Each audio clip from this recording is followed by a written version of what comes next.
Manjula madam, இப்போ நீங்களும் ஒரு பேராசிரியர் தான், எத்தனையோ காலேஜ் ஸ்டூடெண்ட்ஸ் வந்து இந்த மாதிரி டிஎன்பிஎஸ்சி ஆஸ்பரன்ஸ்லாம் இருப்பாங்க, எவ்வளவு பாடுபட்டு ஒரு தேர்வுக்கு தயாராவாங்க அப்படிங்கிறத நேரடியாக உங்களால் அதை கிரகிச்சிக்க முடியும். அப்படிப்பட்ட ஒரு தேர்வை ஒரு எக்ஸாம் எழுத வந்து இன்னைக்கு உங்களுடைய எக்ஸாம் வந்து ரத்து பண்ணிட்டோம் அப்படின்னு சொன்னால் அவங்களுடைய மனநிலை எப்படி இருக்கும்? அவங்க ரொம்ப மோசமான ஒரு மனநிலைக்கு தான் தள்ளப்பட்டிருப்பாங்க. ஏன்னா இந்த தேர்வை பொறுத்த வரைக்கும் நேற்று படிச்சுட்டு இன்னைக்கு எழுதுறது கிடையாது. ஒரு வருஷ கணக்கில் அதுலேயும் அவங்க வந்து ப்ரிலிம்ஸ் அப்படின்னு சொல்லக்கூடிய அந்த ஆரம்ப கட்டத்தை முடிச்சுட்டு அடுத்த கட்டத்துக்கு வந்திருக்காங்க. இப்போ இந்த சூழலில் ஒவ்வொருத்தரும் எத்தனையோ கனவுகளோட வீட்டில் இருக்கக்கூடிய பொருளாதார சூழல் அப்படின்றது எப்படியோ கூட இருக்கும். அப்படியான நபர்கள் தான் அங்கே வந்து பார்த்துருக்குறாங்க. கடைசியில் நம்மளோட நம்பரே இல்லை அப்படின்னும் போது அவங்களுடைய அந்த மனநிலை இருக்கு இல்லையா, அதை வார்த்தைகளால் சொல்லவே முடியாது. அதுதான். ஆனால் இந்த தேர்வு அப்படின்றது எத்தனை வருஷமாக நடந்துக்கிட்டு இருக்கு, இன்னைக்கு நேற்று இல்லை, எத்தனையோ வருஷமாக காலம் காலமாக நடந்து அரசு பணிகளில் பொதுமக்களை உட்கார வைக்கக்கூடிய ஒரு மிக முக்கியமான ஒரு தேர்வு. அது எப்படி தேர்தல் வரக்கூடிய இந்த நேரத்துல இதுவரைக்கும் இல்லாத ஒரு தவறு எப்படி நடந்ததுன்னு எனக்கு தெரியல. டிஎன்பிஎஸ்சியை பொறுத்த வரைக்கும் ஏதோ பண்ணிருக்காங்களோ, ஒருவேளை இதை வச்சு நம்ம அரசியல் பண்ணலாம், தேர்தல்ல இதை வச்சு ஏதாவது ஒரு விஷயத்தை நம்ம கிளப்பி விட்டுறலாம் அப்படின்னு ஏதாவது கிளப்பி விட்டுட்டாங்களோ? இப்படி கிளப்பி விட்டா அது வந்து அந்த கட்சிக்கு எதிரா திரும்புமா சாதகமா திரும்புமா? அப்ப நீங்க அந்த சந்தேகத்தை சொல்றீங்களே, எப்படி எலெக்ஷன் சமயத்துல இது வருது அப்படின்னா எனக்கும் எஸ் கரெக்ட், நீங்க சொன்னதுக்கு அப்புறம் தான் நானும் யோசிக்கிறேன். ஆமா, எப்படி எலெக்ஷன் சமயத்துல இது வருது? ஏன் எனக்கு இந்த கேள்வி வருதுன்னா, டிஎன்பிஎஸ் பொறுத்த வரைக்கும் அது வந்து அதாவது அட்டானமின்னு சொல்லுவோம் இல்லையா, இண்டிபெண்டான ஒரு அமைப்பு, தன் அதிகாரம் பெற்ற ஒரு அமைப்பு. அப்போ அதுல வந்து எல்லாத்தையும் பார்த்து இன்னைக்கு நேத்து பண்ணல. என்னதான் அட்டானமஸ் பாடியா இருந்தாலும் யாருடைய நிர்வாகத்துக்கு கீழே வருது? ஆஸ்திரேலியன் கவர்மெண்டோட நிர்வாகத்துக்கு கீழே வருது, நம்ம தமிழக அரசனுடைய நிர்வாகத்துக்கு கீழே தான் வருது. அவங்க தான் அந்த நிர்வாகம் வந்து அந்த क्वेश्चन பேப்பருக்குள்ளேயோ அரசுடைய பொறுப்பு கடமை, क्वेश्चन பேப்பருக்குள்ளேயோ அல்லது வந்து இந்த ஹால் டிக்கெட்டுக்குள்ளேயோ அரசு வந்து தலையிடாது. அது முழுக்க முழுக்க பார்க்க வேண்டிய பொறுப்பும் கடமையும் பணியும் அந்த அமைப்பு டிஎன்பிஎஸ்சிக்கு தான் இருக்கு, அந்த அமைப்புக்கு தான் இருக்கு. அந்த அமைப்பை யாரு நிர்வாகம் பண்றது? தமிழக அரசு தானே. அப்ப நீங்க ஸ்ட்ரிக்ட்டா இருந்திருந்தீங்கன்னா அதிகாரிகள் சரியா வேலை பார்த்திருப்பாங்க. அவங்க சரியா வேலை பார்த்திருந்தாங்கன்னா இன்னைக்கு இந்த 2 சென்டர்ல பிரச்சனை வந்திருக்காது. அதன் மூலமாக தமிழகம் முழுக்க எக்ஸாம் எழுத வந்த மாணவர்கள் இன்னைக்கு கஷ்டப்பட்டிருக்க மாட்டாங்க அப்படின்னு மனவேதனை சொல்றாங்க. சரி, கரெக்ட் தானே? அது சரிதான். ஆனா அங்க வந்துட்டு அதிகாரிகளினுடைய தவறு அப்படின்றத நம்ம முதல்ல கருத்துல எடுத்துக்கணும். ஒவ்வொரு துறைக்குள்ளேயும் அரசு போய் நின்னு உங்களுடைய பார்வைக்கு வர அதிகாரிகள் தவறுதான், நீங்க அதிகாரிகள் மேல நீங்க சொல்லுங்க. ஆனா யார் பொறுப்பேற்கணும்? அரசு அதுக்கு தான் பொறுப்பெடுத்து மார்ச் 15ஆம் தேதி அதற்கான இன்னொரு தேர்வை வந்து வைக்கிறோம் அப்படின்றத அறிவிச்சாச்சு. அது வந்து ரெஸ்பான்சிபிலிட்டி எடுத்துக்கிறது இல்ல மேடம், தட் இஸ் ரெமெடி. அதுக்கு ஒரு தீர்வு. ஓகே, இன்னைக்கு எக்ஸாம் ரத்து பண்றோமா, அடுத்தது மார்ச் 15ஆம் தேதி வைக்கிறோம்னு ஒரு சொல்யூஷன் கொடுத்திருக்காங்க. அவ்வளவுதானே. அதுதான் ரெஸ்பான்சிபிலிட்டிங்கிறது மிஸ் ஆகுது இல்ல, பொறுப்புணர்வு எங்க போச்சு? அந்த குறிப்பிட்ட அதிகாரியை வந்து மாத்தி இருக்காங்களா இல்லையா? அவங்கள வந்து காத்திருப்பு போர் பட்டியல்ல வச்சிருக்காங்களா இல்லையா? அப்ப அதிகாரியை மாத்துறத அக்செப்ட் பண்ணிக்கிறீங்க. அதே போல இந்த அமைப்புக்கு பொறுப்பேற்று முதலமைச்சர் ஏன் பதவி விலகலன்னு அவங்க கேக்குறாங்க. நியாயம் தானே? அது எப்படிங்க? இப்போ அதிகாரி பதவி விலகினா அவரு பதவி விலகிட்டாங்க, அவர் மேல தண்டனை கொடுத்தாச்சு, அவர் வந்து காத்திருப்பு பட்டியலுக்கு மாத்தியாச்சு சொல்றீங்க. மக்கள் வந்து ஓட்டு போட்டு ஒருத்தரை தேர்ந்தெடுத்திருக்காங்க, நீங்க வந்துட்டு உடனடியா பதவி விலகுங்கன்னு சொல்லுவீங்களா? என்ன பேச்சு இதெல்லாம்? என்ன மேடம் மு க ஸ்டாலினே நீங்க இப்படி பேசுறீங்க? இல்ல 2021க்கு முன்னாடி அவர்தான் ஒண்ணு இல்ல, ஒரு பொண்ணு எஸ் அது ஆக்சிடென்ட் தான், அது தவறு தான், கீழே விழுந்து இறந்துட்டாங்க, ஒரு கொடி விழுந்து. அதற்கு என்ன தெரியுமா சொன்னாரு? அப்போதைய முதலமைச்சர் எடப்பாடி கே பழனிசாமி பதவி விலகுனாரு. எதுக்கு பதவி விலகுன்னு கேட்டா, இந்த மாதிரி ஒரு ஆக்சிடென்ட் ஆயிருச்சு, அதுக்கு அவர்தான் காரணம் அப்படின்னு சொன்னாரு. மேடம் அவரே நீங்க இப்படி சொல்றீங்களே? இல்லங்க, அது வந்து எந்த மாதிரியான மனநிலை, எந்த மாதிரியான காட்சி அப்படின்றத நீங்க ஒரு தடவை பாருங்க. அது எப்படி எங்க இருந்து வந்திருக்குன்னு. இது வந்து காலம் காலமாக நடக்கக்கூடிய ஒரு அது என்ன மேடம், அதுல ஒரு பார்வையா இருக்கு. ஒரு பள்ளிக்கூடத்துல சுவர் இடிஞ்சு விழுந்துட்டுனா தலைமை ஆசிரியரை கைது செய்யறாங்கல்ல, காவலாளியோ அங்க உள்ள சூப்பர் அந்த தலைமை ஆசிரியருக்கு அந்த பொறுப்பு இல்லையா? அதத்தான் தலைமை ஆசிரியர் வந்து சம்பளம் வாங்குறாரா இல்லையா? இல்ல நீங்க இந்த மாதிரி வந்துட்டு இல்ல அதிகாரிகள் இத வந்து பாத்துருக்கணும். இது வந்து இன்னைக்கு நேத்து நான் மறுபடியும் சொல்றேன், இன்னைக்கு வந்து இந்த தேர்வு நடக்குது அப்படின்னு சொன்னா அதுல வந்து இல்ல மேடம் ஒரு விஷயத்தை நீங்க வந்து யோசிச்சு கூட நீங்க சொல்லுங்க. ஒரு 2 நிமிஷம் உங்களுக்கு டைம் கூட கொடுக்கிறேன். இல்ல அதிகாரிகளுக்கு இருக்கிற ரெஸ்பான்சிபிலிட்டி ஏன் முதலமைச்சருக்கு இருக்கல? நீங்களே உங்க மனசாட்சிப்படி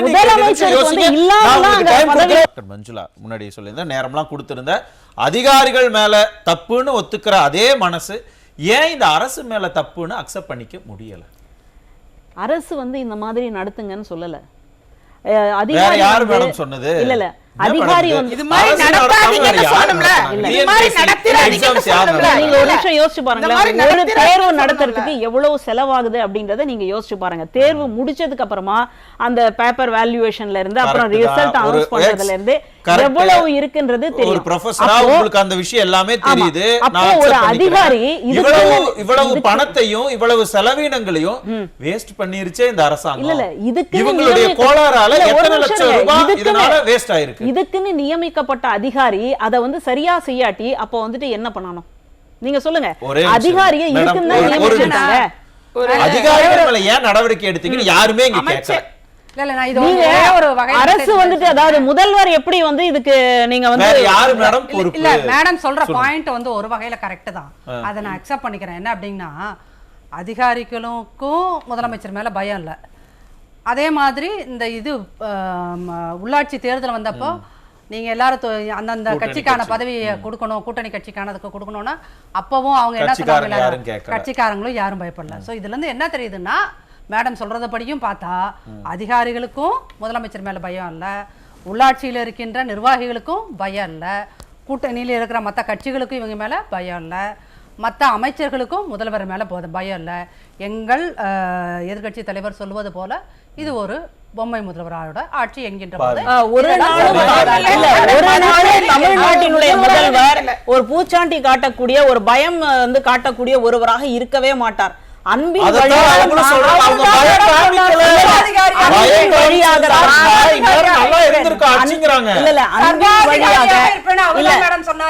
வழியாக ஆட்சி நடத்தக்கூடியவர் தான் முதல்வர். அதனால ஒவ்வொருத்தருக்கான ஒரு ஸ்பேஸ் அப்படின்னு இருக்கு இல்லையா?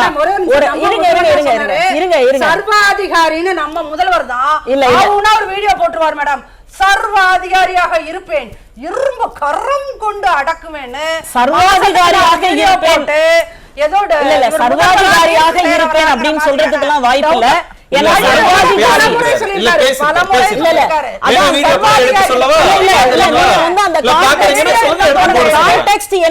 புரிஞ்சுக்கோங்க, சர்வாதிகாரியாக இருப்பேன் அப்படின்னு சொன்னா ஹிட்லர் மாதிரி அந்த மாதிரியான சர்வாதிகாரத்தனம் இல்லை. நீங்க அந்த கான்டெக்ஸ்ட புரிஞ்சுக்கோங்க.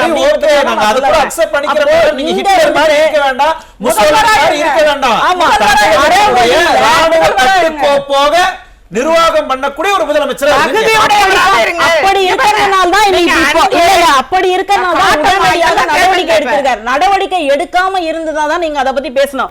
அடுத்ததாக எக்ஸாம் எப்போ அப்படின்னு சொல்லிட்டு இருக்கீங்க. நாங்க கேக்குறது ஏன் இந்த தவறு நடந்துச்சு? ஒரு தேர்வருக்கு ஒரு உடல்நிலை சரியில்லாம அந்த ஹால் டிக்கெட் அந்த இதுவும் மேட்ச் ஆகல, ஒரு மயக்க அடிச்சு விழுந்துட்டாங்க, இல்ல வேற ஏதோ அசம்பாவிதம் நடக்குது, உங்களால திருப்பி கொடுக்க முடியுமா?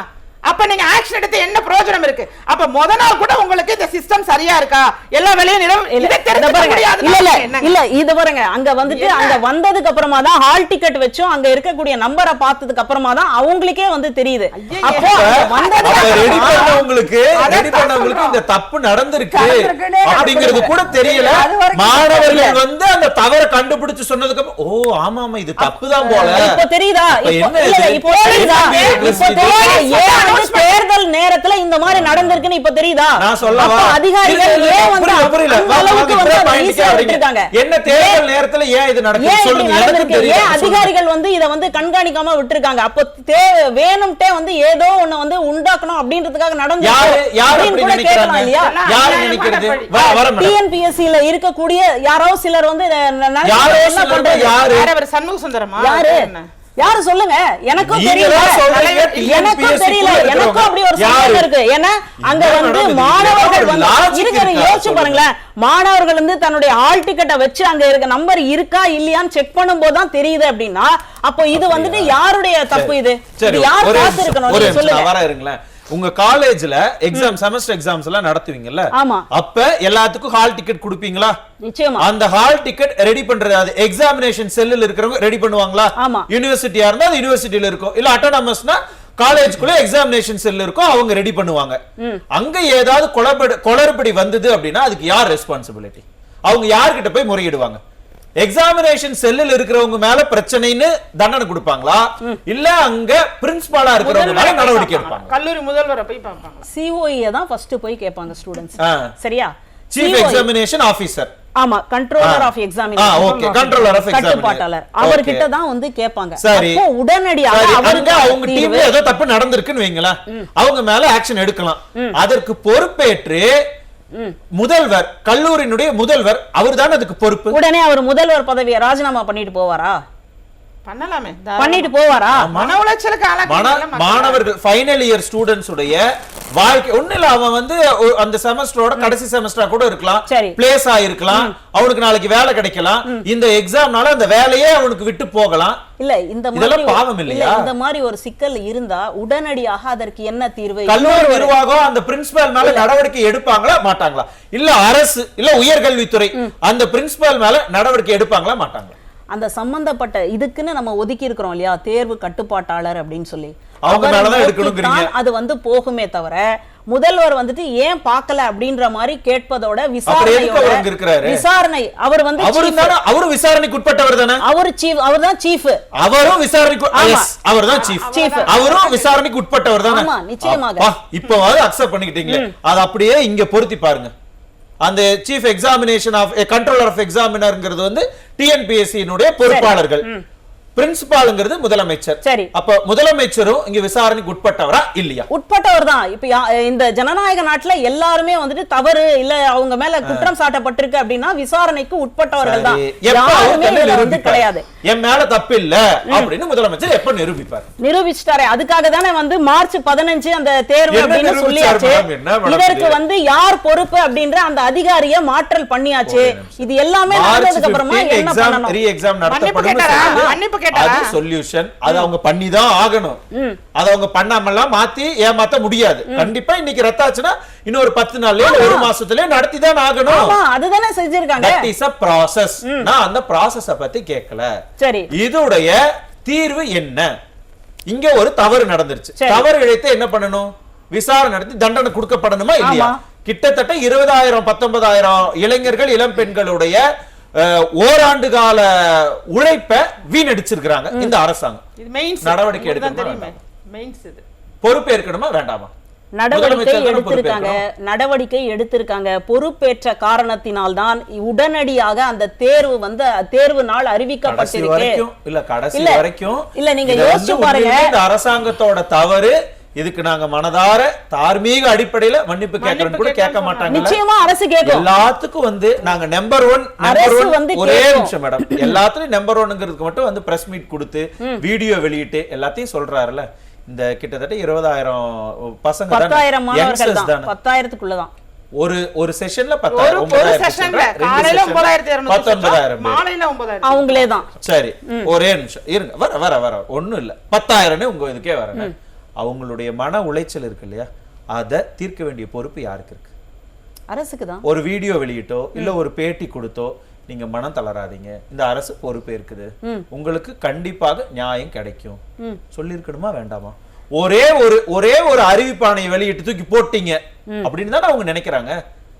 இந்த எக்ஸாம் கேன்சல், அடுத்த எக்ஸாம் 15, எழுதுனா எழுதாட்டி போ. அப்படியெல்லாம் சொல்லவே இல்ல. ஒரு எக்ஸாம் நடத்துறதுக்கு எவ்வளவு பெரிய ப்ராசஸ் இருக்கு தெரியுமா?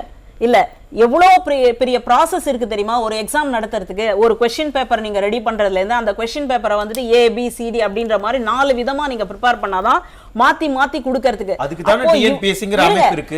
அதுக்கு சம்பளம் கொடுத்து அரசாங்கம் இப்ப தெரியுதா? அந்த அதிகாரிகள் எவ்வளவு கனவோட கிட்டத்தட்ட நான் இருக்கு இந்த இல்ல, exam இப்ப வந்து நான் cancel சொல்ல பண்ணா வர்றத 10,000 first பேர் வாங்கிக்கோங்க. இருக்கலாம். சொல்ல எத்தனை வர்றத லட்சம் பேர் எத்தனை லட்சம் பேர் இங்க காத்துட்டு சரி. இருக்கா அவங்களுக்கு ஐயோ நாளைக்கு நம்மளும் இப்படி ஒரு வருஷம் படிச்சு நாளைக்கு எக்ஸாம் போகும்போது எக்ஸாம் கேன்சல் பண்ணிட்டு என்ன பண்றதுன்னு ஒரு மன உளைச்சல் அத பார்த்து அடுத்து குரூப் 3 குரூப் 4க்கு ப்ரிப்பேர் பண்றவனுக்கு எல்லாம் வராதா? அதுக்காக தான் இப்ப பாருங்க 22ஆம் தேதி இன்னொரு எக்ஸாம் இருக்கு. அது வந்து எந்த பாதிப்பும் இல்லாம அது பாட்டுக்கு போயிட்டு இருக்க போகுது. அந்த 22ல இருந்து மார்ச் 15ல மறுபடியும் வந்து இதே ஒரு எக்ஸாம் திட்டம் கொண்டு வந்தீங்களா? திமுக அரசு தான் கொண்டு வந்துச்சு. எதுக்கு மேடம் அது? அது வந்து மாணவர்களுடைய திறன் மேம்பாடு, போட்டித் தேர்வுகள், IAS தேர்வுகள், இந்த IAS தேர்வு IRS தேர்வு எல்லாம் நான் முதல்வன் திட்டத்தின் மூலமாக வந்தாங்கன்னு எவ்வளவு பேருக்கு பெருமை பேசறதுக்கு கூப்பிட்டு வாழ்த்து சொல்லி எல்லாமே பண்ணீங்க. இப்ப இந்த 10,000 மாணவர்களுடைய நிலைமை என்ன? மறுபடியும் இல்ல நீங்க தெரிஞ்சுதான் பேசுறீங்களா? நீங்க தெரிஞ்சுதான் பேசுறீங்களா இல்ல வந்து இதே தான் பேசணும் அப்படிங்கறதுக்காக பேசுறீங்களா? வீட்டுக்கு போன்னு சொல்றீங்க. நீங்க தெரிஞ்சுதான் எனக்கு புரியல மேடம். நான் வந்து கேக்குறதா மாணவர்களுடைய மனசை தான் நான் இங்க பிரதிபலிக்கிறேன். மாணவர்களுடைய மனசுக்காக தான் இவ்வளவு சீக்கிரமா மார்ச் 15 இந்த திமுக அரசாங்கம் அதெல்லாம் அவங்க காட்டிட்டாங்க. அத பத்தி கவலை இல்ல. மார்ச் 15 உடனடியாக தேர்வுன்னு அறிவிக்கிறாங்க. நான் ஏன் வந்து அந்த எக்ஸாம் process பத்தி சொல்றேன் அப்படின்னா ஒரு क्वेश्चन பேப்பரை இவ்வளவு சீக்கிரமா ரெடி பண்ணி பண்றதுக்கு அப்படின்றதே ரொம்ப பெரிய தீர்வாக மாணவர்கள் பாப்பாங்க. பிப்ரவரி 7ல நடந்தது, 8ல நடந்தது, பிப்ரவரி 8ஆம் தேதி நடந்தது. Total utter failure. எல்லாமே வேஸ்ட் தான். தப்பு செஞ்சவங்களுக்கு சப்போர்ட் பண்ணி பேசக்கூடாது. நான் வந்து சப்போர்ட்லாம் பண்ணல. இந்த மாதிரி அதெல்லாம் அரசாங்கத்துக்கு பொறுப்பேற்று தான். அதை விட ரொம்ப மதிப்பு மிக்கது அதுக்கு ப்ரிப்பேர் ஆன பசங்களுடைய வர இருங்க. மஞ்சுளா மேடம் நீங்க சொன்ன அதே விஷயத்தை அவங்க இன்னொரு கண்ணோட்டத்தோட புடிச்சிட்டாங்க.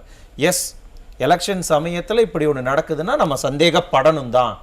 அதுல அதற்கு பின்னாடி திமுகவினுடைய கைங்கரியம் இருக்கு அப்படின்ட்டாங்க. அப்ப நீங்க சொன்னதை எல்லாருமே அக்செப்ட் பண்ணிக்கிட்டாங்க. இது எப்படி? ஆனா நான் சொன்ன கான்டெக்ஸ்ட்ல யாருமே அக்செப்ட் பண்ணல. இது டிஎன்பிஎஸ்சி பொறுத்த சொல்ற மாதிரியே தான் எடுத்துக்கணும்னு நீங்க அப்படியெல்லாம் அவசியம் இல்ல. ஆனா நான் சொல்ற பார்வையும் எடுத்துக்கணும் அப்படின்னு தான் நான் சொல்ல வரேன். டிஎன்பிஎஸ்சி பொறுத்த வரைக்கும் அது வந்து தன்னாட்சி, அதாவது இண்டிபெண்டன்டான ஒரு இது அமைப்பு. இப்போ ஒரு இது இருங்க, ஒரே நிமிஷம் இருங்க. டேட்டா அறிவிச்சதுல இருந்து எல்லாமே அது பார்த்துருக்குன்றத நான் மறுபடியும் வந்து சொல்ல வரேன். நான் மறுபடியும் அதை இன்சிஸ்ட் பண்ண வரேன்.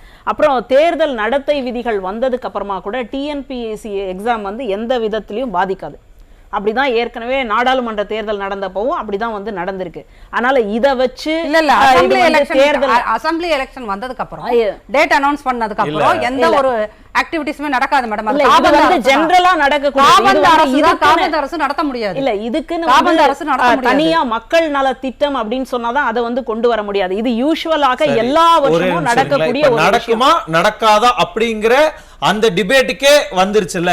ஏன் மாணவர்களை இவ்வளவு குழப்ப நிலையில வச்சிருக்கணும்? இல்ல இது வந்து நான் மறுபடியும் நீங்க அதே இடத்துல தான் கொண்டு வந்து நிறுத்தணும்னு நினைக்கிறீங்க. நீங்க கொஞ்சம் வெளியில வாங்க. ஆமா, அதுதான் ரொம்ப முக்கியமான இடம். நாளைக்கு இன்னும் ஒரு மாசத்துல ஒரு வருஷம் கஷ்டப்பட்டு படிச்சவன் சரி ஓகே ஏதோ பிரச்சனை நடந்து தொலைஞ்சிருச்சு, ஒரு மாசம் தானே கஷ்டப்பட்டு நம்ம படிக்கலான்னு ப்ரிப்பேர் ஆனான்னா அப்பவும் ஏதாவது எலெக்ஷன் அனௌன்ஸ்மெண்ட்டுக்கு பிறகு எலெக்ஷன் அனௌன்ஸ்மெண்ட்னால நம்ம வந்து தேர்வை தள்ளி வைக்கிறோம், தேர்வு பின்னர் அறிவிக்கப்படும்னு ஏதாவது அறிவிப்பு வந்துருச்சுன்னா என்ன பண்றதுன்னு மனக்கவலை வராதா? இந்த தேர்வுக்கு எந்த விதமான பாதிப்பும் வராது. ஏன்னா இன்னைக்கு அப்படிங்கிற உத்தரவாதத்தை முதல்வர் கொடுத்திருக்கணுமா இல்லையா? அப்படிங்கிற ஒரு உத்தரவாதத்தை ஒன்னு டிஎன்பிஎஸ்சியோட சேர்மன் கொடுத்திருந்திருக்கணும். அது எதுவும் பாதிக்காதுன்னு கொடுத்திருக்கணும். ஏன்னா இல்ல இப்போ நார்மலா இந்த டவுட் எல்லாத்துக்குமே டென்டேட்டிவ் நார்மலா எல்லாத்துக்குமே இந்த டவுட் டென்டேட்டிவ் டேட்னு கொடுத்திருக்காங்களா? இப்போ டிஆர்பி எக்ஸாம் நடந்தது, டிசம்பர்ல நடந்தது. அதுக்கு முன்னாடி வந்துட்டு இது வந்து டென்டேட்டிவ் டேட் அப்படின்னு ஒன்னு கொடுத்து மறுபடியும் வந்து பர்ஃபெக்ட்டான டேட்டா மறுபடியும் போட்டாங்க. இப்போ வந்துட்டு மார்ச் 15 அப்படின்றது டென்டேட்டிவ் டேட்னு போட்டுருக்காங்க. பண்ணிருந்தா கூட அப்படி பண்ணிருந்தா கூட மென்டலி நாங்க அதுக்கு ப்ரிப்பேர் ஆயிருப்போம். ஓகே இது ஒரு டென்டேட்டிவ் டேட் தான். அதனால சொல்லுனா அவங்க ரெடியா இருந்திருப்பாங்க. வெரி ஷூர் மார்ச் 15ஆம் தேதி அவரு இல்ல திரு ரமேஷ் ஒரு முக்கியமான ஒரு பாயிண்ட் வச்சாரு. நீங்க டிஎன்பிஎஸ்சில இவ்வளவு பிரச்சனைன உடனே அமுக்கமா இருக்கிறீங்க, அமைதியா இருக்கிறீங்க, எதுவும் பேசாம இருக்கு. இதே யூபிஎஸ்சில ஏதாவது பிரச்சனை ஒண்ணு இல்ல, நீட்ல பிரச்சனைனாலும் சும்மா இருந்திருக்குமா இந்த அரசு? நியாயமான கேள்வி தானே. அதுக்கு நம்ம கிட்ட என்ன பதில் இருக்கு? நீட்ல எவ்வளவு மோசமான ஒரு இது அப்ரோச் இருந்தது, அதை வந்து நீங்க கேட்கணுமா கேட்க வேண்டாமா? இப்போ இங்க கூட எங்கவே இல்லைங்க. இருங்க யாருமே இங்க கூட- கேட்கக்கூடாது. ஒரே நிமிஷம் வச்சுருங்க அதனாலதாங்க மேடம். இங்க கூட இங்க பாருங்களேன், உடனடியாக எல்லாத்தையும் நடவடிக்கை எடுக்கப்பட்டிருக்கு. ஒரே நீங்க நிமிஷம். ஏன் அதை மேடம், வந்து ஒரு விஷயத்தை எடுத்துக்கவே மாட்டேன்றீங்க? புரிஞ்சுக்கணும் நீங்க. எதுக்கு? நீட்டு தேர்வுல வாட்ச கழட்ட சொன்னாங்க, ஜடையில இருந்து அந்த ரிப்பன் எடுக்க சொன்னாங்க, தாலியை கழட்ட ஷாலு, சொன்னாங்க. தாலியை கூட கழட்ட கழட்டி சொன்னாங்க. ஆ. போராட்டமே பண்ணணுமா இல்லையா? மிக கடுமையாக எதிர்த்தமா இல்லையா? நீட்டு நிச்சயமா. தேர்வுனாலேயே ஆட்சி மாற்றமே இங்க நடந்ததா இல்லையா? சரி. அப்ப இந்த டிஎன்பிஎஸ்சி நாளையும் ஆட்சி மாற்றம் நடக்கிறதுக்கான வாய்ப்பு இருக்குன்றார். பாயிண்ட் புடிச்சிட்டார். இல்ல அது வந்து சரி, அது மக்களினுடைய கைகள்ல இருக்கு. அதெல்லாம் வந்துட்டு நீங்க இப்படிதான் போடணும், அதெல்லாம் நான் வந்து சொல்ல மாட்டேன். நான் மறுபடியும் இல்ல இல்ல இருங்க நீங்க அவங்க முடிஞ்ச பண்ணின போனதையே மத்திய அரசு பேசிட்டே நடக்கிற இருக்கீங்க. தேர்வுகள்ல சகிக்க முடியாத விஷயங்கள் நடந்ததுன்னா கேள்வி கேட்கிற திமுக ஏன் தான் நடத்துற ஒரு தேர்வுல அத ஃபாலோ பண்ண தான் மாட்டேங்கிறாங்க? நடத்தல. நான் மறுபடியும் சொல்றேனே, இது வந்து ஆந்திர இண்டிபெண்டன்டான அரசு ஒரு நடத்துதா? இல்ல அப்படின்னா இல்ல, யாரு? இலங்கை அரசு இல்ல, இல்ல. நடத்துதா? என்ன மேடம் இது? இல்ல அதிகாரி கிடையாதா? இல்ல அதிகாரி கிடையாதா? முதல்வர் தான் போய் பேப்பரை கொடுக்கறாரா? என்ன அரசு பேச்சு இதெல்லாம்? பணியாளர் தேர்வாணையம். முதல்வர் தான் ஒரு இடத்துக்கு போய் பேப்பர் கொடுக்கறாரா? என்ன பேச்சு இதெல்லாம்? அதிகாரிகள்னு ஒருத்தங்க இருக்காங்க இல்லையா, அவங்கள வந்துட்டு இன்னைக்கு ஒரு நடவடிக்கை எடுத்து அவங்கள வந்து மாத்தி விட்டாச்சு. அப்புறம் வந்துட்டு இப்போ ரிசல்ட், அதாவது தேர்தல் சாரி டேட் அனௌன்ஸ் பண்ணது ஒரு கூட நிமிஷம் இருங்க. அந்த என்ன அமைப்பு கேட்டீங்க? தான், முதல்வர் போய் TNPSC தான். கொஸ்டின் பேப்பர் கொடுக்கறாரான்னு கொடுக்கறாரா கேக்குறீங்களா? சொல்லுங்க. என்ன அவருக்கு அது நடக்குது? இருக்கா? நீட் தேர்வுக்கு அவர் வந்து மத்திய அமைச்சர்களும் பிரதமர் வந்து எல்லாத்தையும் எல்லாத்தையும் நீங்க வந்து அத ஷால் போடுங்க அதை- யார் சொன்னாங்களா? அதை வற்புறுத்தியது யார்? அதுவும் autonomous body தானே? வற்புறுத்தியது யார்? ஆ, அதை வற்புறுத்தியது யார்? இப்போ ஏன் வந்து அரசு இந்த இந்த தேர்வாணையத்தை வற்புறுத்தியது யாரு? நான்- திமுக அரசாங்கம்னு ஒத்துக்கிறீங்க. இல்ல அதே இந்த- மேடம். இல்லங்க இருங்க உங்களுக்கு வந்தா ரத்தம் இருங்க அடுத்தவங்களுக்கு நான் தான் அதான் சொல்றேன். இப்ப பஞ்சம். பாஜக அரசு தமிழ் அதாவது மாநிலங்கள் எல்லாம் நீட் வேணும் அப்படின்னு சொன்னதே யாரு? நான் நீட் வேணும் யாரு? வேணாம் அதுக்குள்ள போல நம்ம நீட்டுக்கு எதிர்ப்பு தான். நீ- யாருமே அதை வந்து வேணும்னு சொல்லல. கேக்குறது Yes, தேர்வு தான். எதிர்ப்பு தேர்வு தான். முறைகளை தான் ஆனால் சொல்றாரு. நடத்துற முறைகள்ல தேர்வு நீங்க முறைகளை ஏன் தான் முறைகேடு சொல்றாரு. பண்றீங்க? அவ்வளவுதான். அதாவது மறுபடியும் நான் சொல்லிக்கிட்டே இருக்கிறேன். நீங்க வந்து அதை நான் நீங்க அதை கேட்கவே மாட்டேன். accept பண்ணிக்க மாட்டேங்கிறீங்க நீங்களும். அதை நீங்க தான் சொல்லணும். நீங்க வந்து அக்செப்டே பண்ணிக்க இல்ல மாட்டேன். மேடம், இவங்க இல்ல, சொல்றத அங்க மட்டும் தான் தேர்வு கேட்டுட்டேன் எழுதுறதுக்கு அப்படின்னா ராப்பகலா படிச்சு கஷ்டப்பட்டு படிச்சு அதைத்தான் நான் இப்ப மறுபடியும் ஏமாந்து சொன்னேன். போய் இருக்கான்ல அவனுடைய மனநிலையில இருந்து பேசுறேன். நீங்க அரசு மனநிலையில இல்ல இல்ல இருந்து இல்ல பேசுறீங்க. இல்ல இல்ல நன்றி நன்றி. நான் அது வந்து ஒரு அவங்களுக்கே பேராசிரியராக புரிஞ்சிரும் அந்த மாதிரி எல்லாம் பேசல. உடனடியாக சுருக்கமா, அதுக்கு வந்து சுருக்கமா. யார் அதற்கான டேட்டை வந்து அனௌன்ஸ் அப்ப பண்ணிருக்காங்க. அதுதான் உங்களுக்கான அதை- சொல்யூஷன்ங்கிறீங்க. இல்ல, இங்க உங்களுக்கு பாருங்க. அது சொல்யூஷனா இருக்கலாம். ஆனா பாதிக்கப்பட்டவங்களுடைய சொல்யூஷன் என்ன தெரியுமா? ஏப்ரல் மாசம் அவன் காமிப்பான். நன்றி.